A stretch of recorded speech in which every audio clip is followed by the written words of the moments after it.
ආයිබෝවන් සුබ දවසක් ඔයාලා හැමදෙනාටම. ඔයාලගේ බුලත් පන්දල මේ කොළ එකපාරටම කහ වෙලා කොළ තැනින් තැන පුල්ලි වගේ ලක්ෂණ පේනවද? දවස් කීපයක් ඇතුළත තවත් වැල් වලටත් මේ ලක්ෂණ පැතිරෙනවද? ගොඩක් වෙලාවට අපි හිතන්නේ මේක පෝරමදි වීමක් කියලා. හැබැයි හැම කහවීමක්ම පෝරමදි වීමක් නෙවෙයි.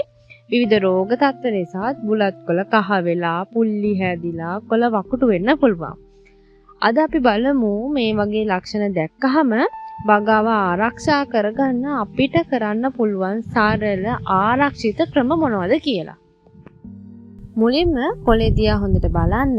පෝෂණ ගැටලුවකදී නම් කොළ ලා කහ පාටට වෙනස් වෙන්න පුළුවන්. හැබැයි රෝගී තත්ත්වයකදී නම් කොළේ තනින් තන පුල්ලි හෝ වතුර බේරුණා වගේ පෙනුමක් එහෙමත් නැත්නම් පුල්ලි වටේ කහ පාට ප්‍රදේශයක් වගේ ලක්ෂණ තියෙන්න පුළුවන්. පස්සේ කොළේ වකුටු වෙන්න, දුර්වල වෙන්න වගේ දේවල් වෙන්න පුළුවන්. හැබැයි මේ ලක්ෂණ තිබුණා කියලා විතරක් රෝගය හරියටම මොකක්ද කියලා තීරණය කරන්න බෑ. ඒ නිසා ලෙඩේ ගැන සැකයක් තියෙනවා නම් ප්‍රදේශයේ කෘෂිකර්ම නිලධාරිවරයෙකුගෙන් උපදෙස් ගන්න එක වැදගත්. වැස්ස සහ අධික තෙතමනේ තියෙන වෙලාවට සමහර රෝග ඉක්මනින් පැතිරෙන්න පුළුවන්. වැහි වතුර විසිවීමෙන්, අපිරිසිදු පිහි සහ කතුරු වගේ උපකරණ වලින්, ඒ වගේ ලෙඩ තියෙන වැල් වලින් ගන්න දඬු වලිනුත් එක වැලකින් තවත් වැලකට රෝගය පැතිරෙන්න පුළුවන්. පළවෙනි දේ තමයි වගාව පිරිසිදුව තියාගන්න එක. පන්දලමෙන් ලෙඩ ලක්ෂණ තියෙන කොළ හෝ වැල් කොටස් දැක්කහම ඒවා එතරම් තියලා යන්න එපා. පරිස්සමෙන් ඒව ඉවත් කරගන්න. ලෙඩ වෙච්ච කොළ වැල් කෑලි පන්දලමේ ඇතුලේ හෝ වගාව අසල තියෙනවා නම් ඒව එකතු කරලා වගාවෙන් ඈතකට අරගෙන ගිහිල්ලා ආරක්ෂක විදියට මේවා විනාශ කරලා දාන්න ඕනි. ඒ ලෙඩ කොටස් අලුත් පන්දලමකට නම් අරගෙන යන්න එපා. ඊළඟට පිහිය, කතුර වගේ උපකරණ ගැන සැලකිලිමත් වෙන්න ඕනි. ලෙඩ වැලක් කපලා ඒ පිහියෙම නිරෝගී වැලක් කපන්න ගියොත් ලෙඩේ තවත් වැල් වලට ගෙනියන්න පුළුවන්. ඒ නිසා කපන උපකරණ පිරිසිදු තියාගන්නත් ඕනේ. මේ වගේ පොඩි දේවල් ගැන සැලකිලිමත් වුණොත් වගාවේ ලෙඩ පැතිරෙන එක ටිකක් අඩු කරගන්න පුළුවන්. දැන් වැදගත්ම ටික. බුලත් කොලේ කහ වුණ ගමන්ම එක බෙහෙත් අරගෙන යොදන්න යන්න එපා. මුලදී කිව්වා වගේ කහ වෙන්නේ එකම හේතුවකින් නෙවෙයි. ඒ නිසා ලෙඩේ හරියට දන්නේ නැතුව බෙහෙත් යොදන්න එපා. බෙහෙත් යොදන්න ඕනේ නම් මේ තුන මතක තියාගන්න. පළවෙනි එක අනුමත බෙහෙතක්ද බලන්න.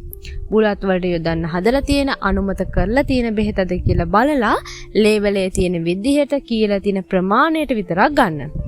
දෙවෙනි එක වැඩිපුර දැම්මොත් හොඳ වෙන්නේ නැහැ. ඒ කියන්නේ ටිකක් වැඩිපුර දැම්මොත් ඉක්මනට හොඳ වෙයිනි කියලා හිතන්න එපා. වැඩිපුර දැම්මොත් ලෙඩේ හොඳ වෙනුවට පැලේම පිච්චිලා යන්න පුළුවන්. තුන්වෙනි එක බෙහෙත් කවලම් කරන්නත් එපා. ඒ කියන්නේ එක බෙහෙතක් වැඩ කළේ නැහැ කියලා බෙහෙත් දෙක තුනක් එකට කවලම් කරලා යොදන්නත් එපා. ඒකෙන් පැලේට තවත් හානියක් වෙන්න පුළුවන්. අනිත් එක කහ වතුර, අලු වතුර, සුදු ලුණු වගේ gedara හදන දේවල්. gedara හදන නිසා ස්වභාවික නිසා හොඳයි කියලා හිතන්නත් එපා. ඒව සැරයි. හරි ප්‍රමාණයක් නැතුව දැම්මොත් කොළ පිච්චෙන්න පුළුවන්. ඒ නිසා ඒව දාන්නත් කලින් කෘෂිකර්ම නිලධාරියෙකුගෙන් අහන්න. අපිට ඕනේ බෙහෙත් ගහලා පැලේ තවත් අමාරුවේ දාන එක නෙවෙයිනේ. ලෙඩේ හරියට දැනගෙන හරි බෙහෙතක් යොදන්න තමයි ඕනේ. ඒ නිසා මතක තියාගන්න ලෙඩේ අඳුන ගන්න, හරි බෙහෙත තෝරගන්න, හරි ප්‍රමාණයට යොදන්න. සැකයක් තියෙනවා නම් බෙහෙත් ගන්න කලින් එකපාරක් කෘෂිකර්ම නිලධාරියෙකුට කතා කරලා ඒ ගැන අහලා ඉන්න. අලුත් බුලත් වගාවක් පටන් ගන්නකොට පළවෙනිම ආරක්ෂාව තියෙන්නේ දඬු වලින්මයි. ලෙඩ ලක්ෂණ තියෙන මව්වැලකින් දඬු කපලා අරන් අලුත් වගාවක් නම් පටන් ගන්න යන්න එපා. හොඳින් වැඩුණු නිරෝගී මව්වැලකින් නිරෝගී දඬු පමණක් තෝරා ගන්න එක හුඟක් වැදගත්.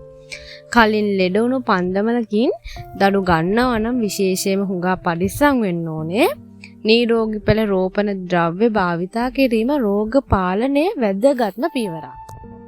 ඔයාලා ගන්නේ හොඳට වැඩුණු නිරෝගී මව්වැලකින් කපපු නිරෝගී දඩු නම් ඒවට අමතර ප්‍රතිකාර ඕනේ වෙන්නේ නැහැ. නිරෝගී දඩු ගන්න එක තමයි හොඳම ආරක්ෂාව. හැබැයි සමහර වෙලාවට ආරක්ෂාවට දඬු හිටවන්න කලින් පොඩි ප්‍රතිකාරම කරනවා. ඒ ගැන බුලත් වගා නිර්දේශවල සඳහන් වෙනවා.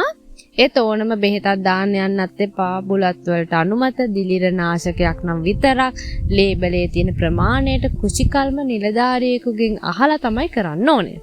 කහ වතුර වගේ දේවල් අනුමානයට දාලා දඬු වලට හානි කරගන්නත් එපා. දඬු හොඳ වුණත් පන්දලමේ පරිසරය හොඳ නැත්නම් රෝග ආපහු වෙන්න පුළුවන්. ඒ නිසා පන්දලම ඇතුලේ හොඳ වාතාශ්‍රය ලැබෙන විදිහට පවත්වා ගන්න ඕනේ. වතුර පල් වෙන්න නම් ඉඩ දෙන්න එපා.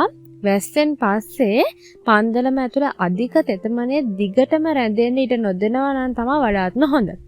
අනවශ්‍ය ලෙස කොළ තෙත් වෙන වතුර දාන්නත් එපා. වගාවට අවශ්‍ය ජලය ලබා දෙන්න.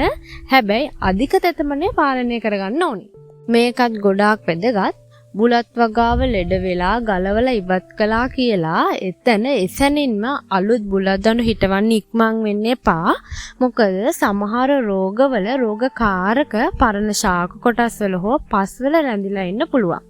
ඒ නිසා මුලින්ම ලෙඩ වුණු වැල් මුල් පරණ කොළ ටික හැකිතාක් ඉවත් කරලා පන්දලම හොඳට පිරිසිදු කරගන්න ඕනේ. පස්සේ වතුර රැඳෙනවා නම් ඒකත් හදා ගන්න ඕනේ. ඊට පස්සේ මාස 3න් දාන්න මාස 6න් දාන්න කියලා හැම ලෙඩේටම එකම කාලයක් කියන්නත් බෑ. ඒක ලෙඩේ මොකද්ද?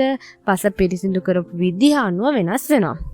සමහර වෙලාවට බුලත් වෙනුවට වෙන භෝගයක් ටික කාලයක් දාලා පස හොඳ කරගෙන ආයෙත් බුලත් දාන්න එක වඩාත් හොඳයි.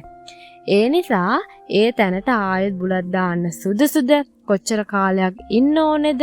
වෙන මොන භෝග වගාවද දාන්න හොඳ කියන එක ප්‍රදේශයේ කෘෂිකර්ම නිලධාරිවරයෙකුගෙන් අහලා තීරණය කරන්න. මතක තියාගන්න ලෙඩ වුණා ගලවලා දැම්මා ඊළඟ දවසේ අලුත් දඬු හිටවුවා කියන එක හොඳ පුරුද්දක් නන් නෙවෙයි. ඉතින් අන්තිමටම මතක තියාගන්න ඕන ටික තමයි මේ.